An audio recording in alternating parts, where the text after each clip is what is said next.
Moneylending was serious business in the Middle Ages. You could be risking your very soul. Hello and welcome to the Medieval Grad Podcast. It's a podcast brought to you by medievalist.net, where we meet and chat with graduate students and early career researchers to learn about the new trends in medieval studies. I'm Lucie Laumonier, a medieval historian and the podcast host, and in this episode I will be talking with Sama Mammadova, a PhD candidate in history at Harvard University under Daniel Lordsmail. Hi Sama, thank you very much for being here. Hi, Lucy. Thank you so much for inviting me. So Sama, you did your BA in art history and architecture, and your thesis looked at moneylending in Italian art and architecture. Why did you decide to do a PhD in history, and what sparked your interest for the Middle Ages to even start with? Oh, that's a wonderful question. Actually, I did a joint concentration in history and history of art and architecture. So I was very interested in combining visual sources with textual archival sources in my research, which is why bringing the two methodologies together worked best for my undergraduate work. But when I was choosing which discipline to pursue for my PhD studies, history felt a bit more flexible. And that's why out of the two, I ended up choosing history. As for why PhD and why medieval studies, that's quite a long story, actually. When I was in high school, I started writing historical fiction and got really interested in getting to understand people from the past through creative work, creative writing. And the more I wrote, the more I realized that I need to find out more information about the characters I was trying to portray, and that's how I got really interested in academic research and history. I love writing, I love teaching, I love research, and all of those three passions combine very well in an academic career. Thank you. It's indeed a wonderful story. Like from high school fiction to academic career, it's really great. Yes, and I forgot to add that the main historical fiction piece I was working on in high school was set in the Middle Ages, in medieval Italy, and that's how I ended up getting into this time period. Yeah, and not just medieval history, but also medieval Italy. So, Sama, your research focuses on money lending and usury in late medieval Italy. Before delving into the specifics, we should talk a little bit more about what it means and the concepts that we are talking about. I believe, and correct me because maybe I'm wrong, I thought that in a strict sense, the difference between money lending and usury is that usury usually implies that the borrower must pay interest to the lender. Is that correct? Yes. Usury is when a lender lends money to a borrower and expects interest in return. However, the definition of usury, although it is quite specific in most Christian theological writings, has been very debated throughout the Middle Ages, throughout the Renaissance, and many caveats have been proposed or written about in which cases interest could be licit. For example, if you are suspending your own opportunity to profit from the money in order to give it to someone else as a loan, in that case, that's called lucrum cessans, and you might be allowed to require some interest in return.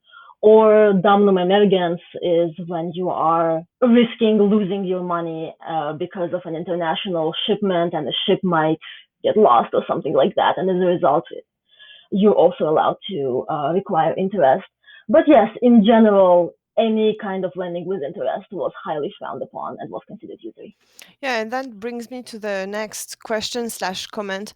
And it's that there is sometimes, I think, in the general audience, an incorrect assumption that because Christians were not allowed by the church to practice money lending, or at least to practice usury, only members of the Jewish community did.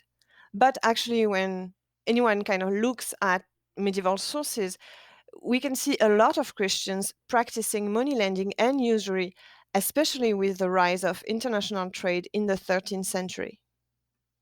Yes, thank you. That's a really interesting question. There is a massive misconception, partly coming from literature, that it was mainly the Jews practicing money lending in the Middle Ages because the doctrine explicitly prohibits Christians from practicing it. However, so many scholars have recently, and for a while actually, been pointing to just how prolific Christians were in money lending activity. And I'm not only talking about the famous banking families such as the Medici, the Strozzi, the Teruzzi, and other famous Italian last names and families.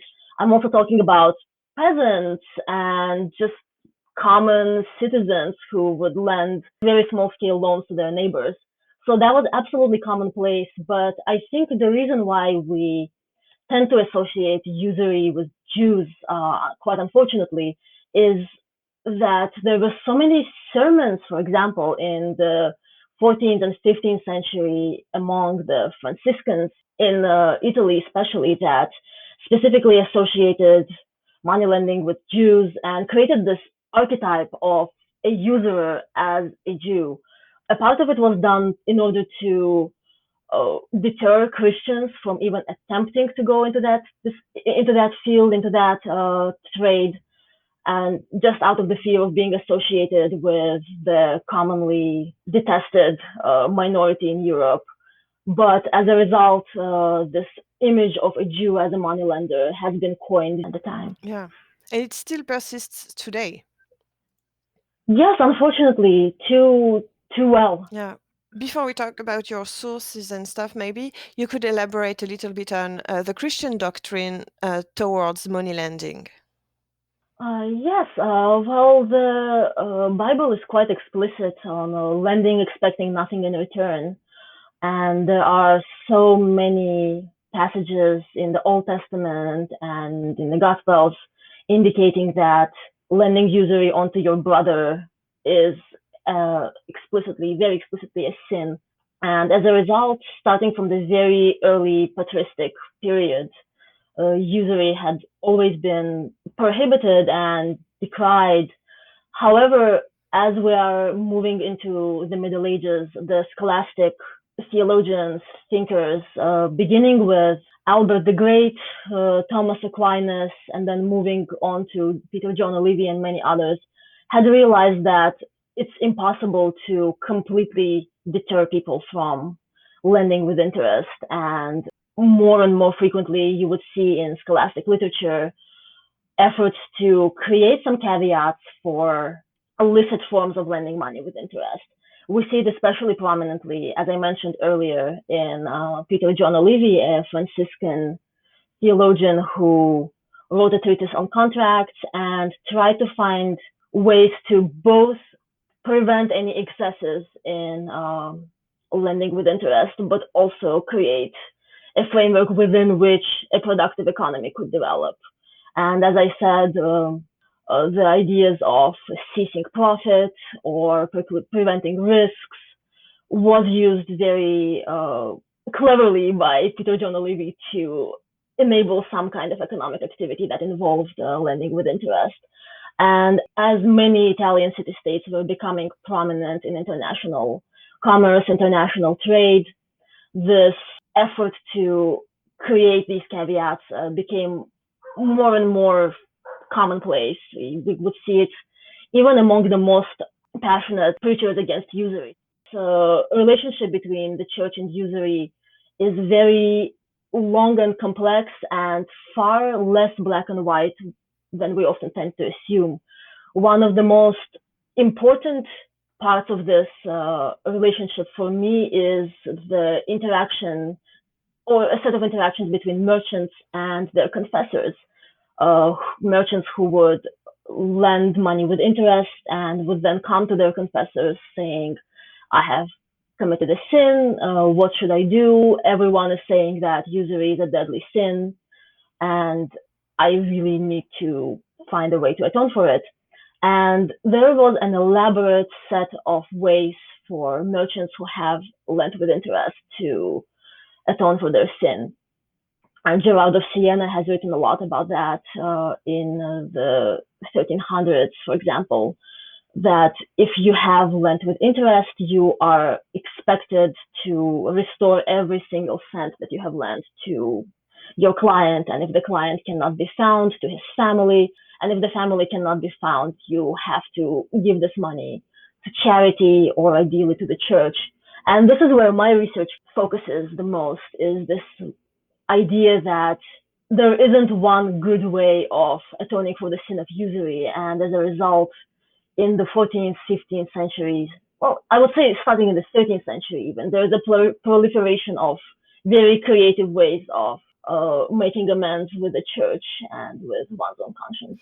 Yeah, because if one follows the advice of returning all the interest to the family, one will not have a sustainable business. It's just not working. You will have nothing left. No, absolutely. Yes, and that's a massive point of conflict in a lot of confessionals, that I can't just give everything back.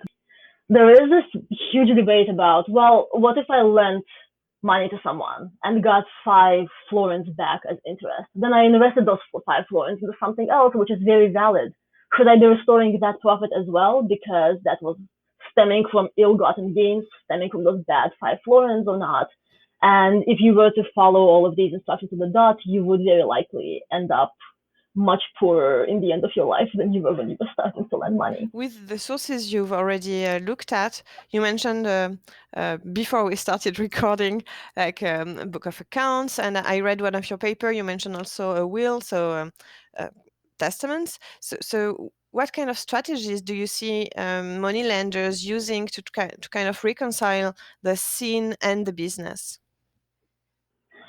That's a really interesting question. So let me tell you a little bit more about my sources, and then I will get into answering your question more directly. So one of my main interests is the way religious art came in as one of the most creative ways of restoring usurious profit, but also clearing one's reputation together with one's conscience. So what I am most interested in is this idea that because it was often impossible to restore everything to the client. Bankers, moneylenders would give this money to religious institutions instead. And oftentimes, instead of giving money in form of just cash, they would commission religious art or build works of architecture. They build religious architecture in order to both please their confessors and the people who were eventually responsible for atoning, for forgiving their sins, but also to publicly clear their reputation by putting something into a public church and making it seen by everyone around them. For this reason, my sources include artworks, architecture, letters to confessors, conversations with uh, preachers, bishops, even popes, depending on how high-ranking you are. So that's the very front-facing part of my research, the things that actually get seen in churches and in public plazas and so on, public piazzas in Florence, for example. But then the other part of it that is a bit more private is account books. How do we even know if a person was a user? How did the person himself determine whether or not he was a user, or how would he prove that he wasn't? One of the most interesting sources I have encountered at the early stages of my research was this account book, or a libro di ricordanze by Giuliano di Giovenco di Medici, who was coming from a less politically active branch of the Medici family. And in that account book, he listed a few of his economic transactions, a few of his money lending activities, where he lent X number of florins and received X plus in return. And he didn't touch them. He just closed his account book, passed away peacefully. But then his son Francesco, who read his father's will, and in the will there was a clause about restitution of usury, of ill-gotten gains. So his son Francesco went in and wrote in the margins what profit was probably illicit and how he restituted, or restored more correctly, restored that profit to the clients of the deceased father. Or whenever the clients could not be found, he would give the money to the church of San Michele in Comeana, or to other establishments like Ospedale degli Innocenti, the hospital slash orphanage in Florence.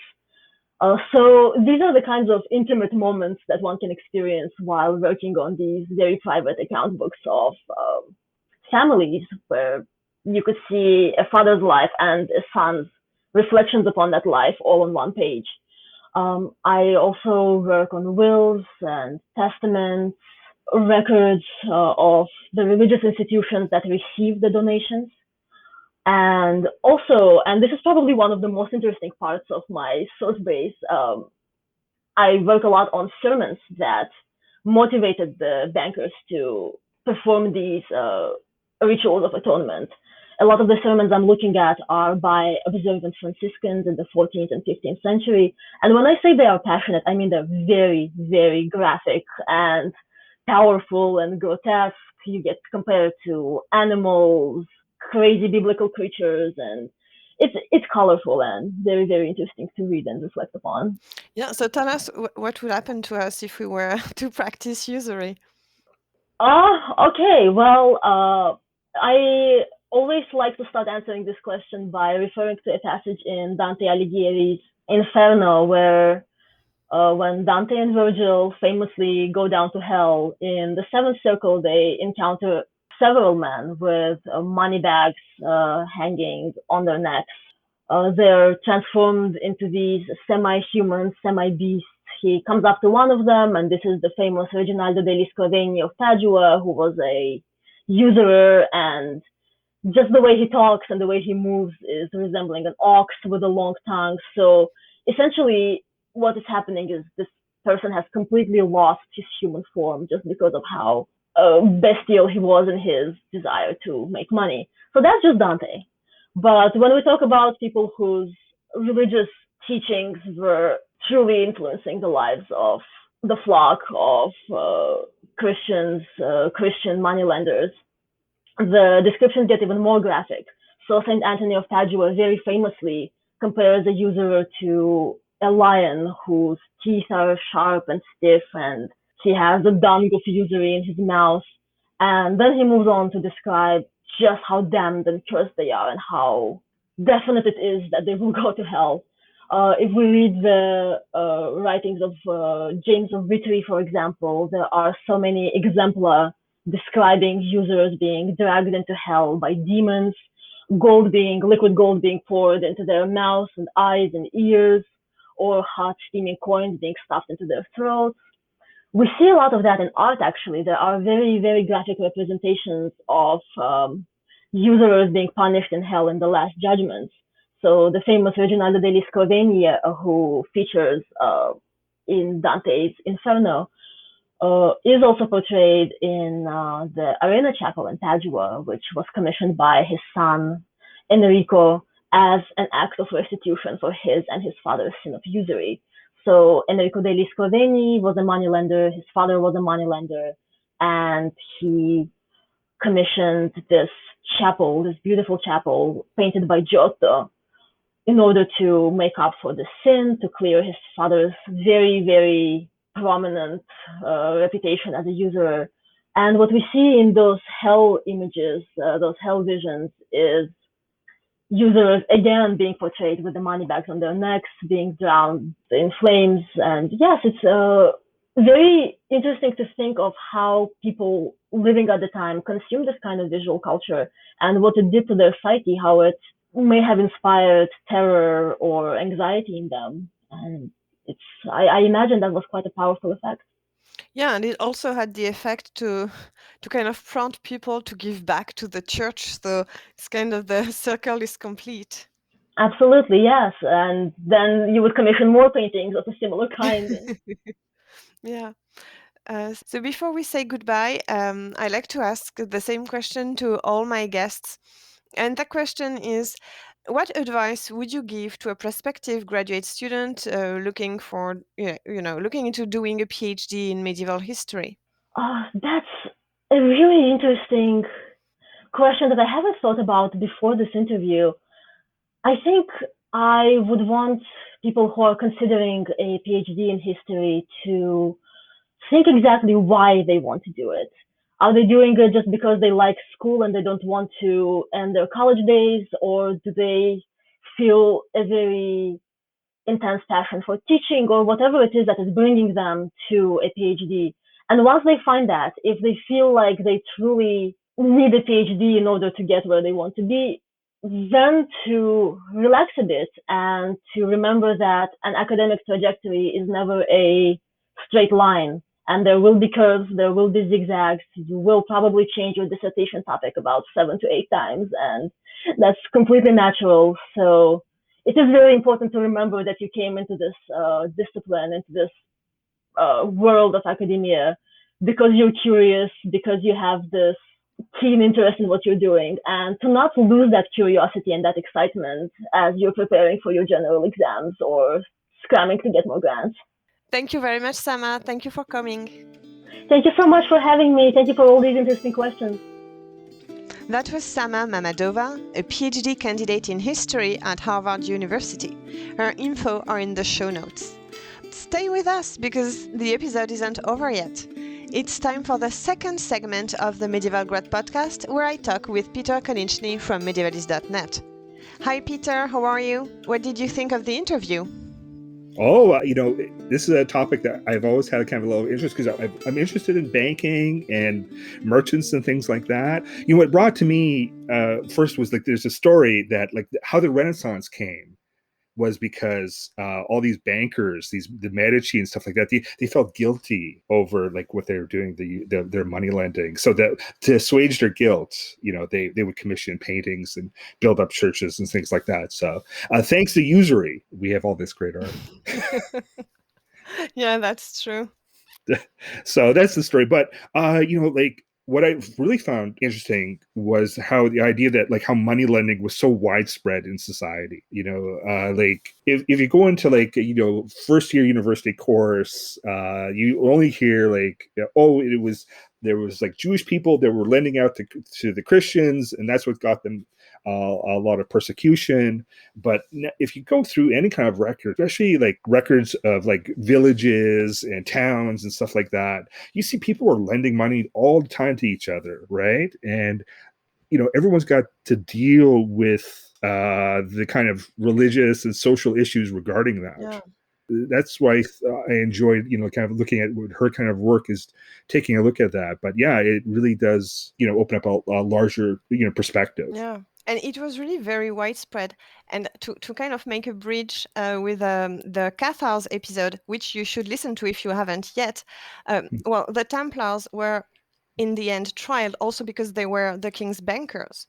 And for instance, in the south of France, there was a very wealthy merchant, Jacques Coeur, who also ended up in a trial. And he was a banker, meaning it was a usurer. So that it was really everywhere.